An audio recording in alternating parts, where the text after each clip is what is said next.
এটা গুৰুত্বপূৰ্ণ খবৰ লৈ আহিছো এনচিইআৰটিৰ দ্বাদশ শ্ৰেণীৰ ৰাজনীতি বিজ্ঞানৰ পাঠ্যক্ৰমত হালসলনি কৰা হৈছে পাঠ্যক্ৰমৰ পৰা আতৰোৱা হ'ল বাবৰি মছজিদ ধ্বংসৰ বিষয়বস্তু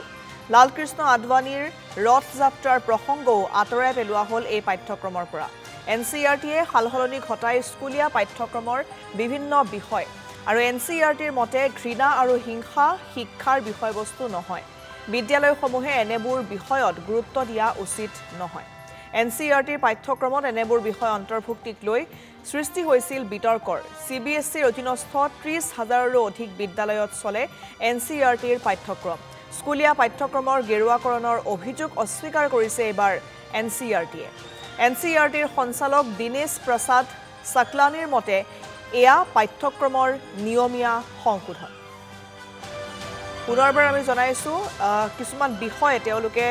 দ্বাদশ শ্ৰেণীৰ ৰাজনীতি বিজ্ঞানৰ পাঠ্যক্ৰমৰ ক্ষেত্ৰত তেওঁলোকে হালসলনি কৰিছে যাক লৈ বিতৰ্ক হৈছে পূৰ্বেও বহু বিষয়ক লৈ এনচিইআৰটিৰ বিতৰ্ক আছিল আৰু পাঠ্যক্ৰমৰ পৰা এবাৰ বাবৰি মছজিদৰ যিটো প্ৰসংগ আছিল সেই প্ৰসংগটো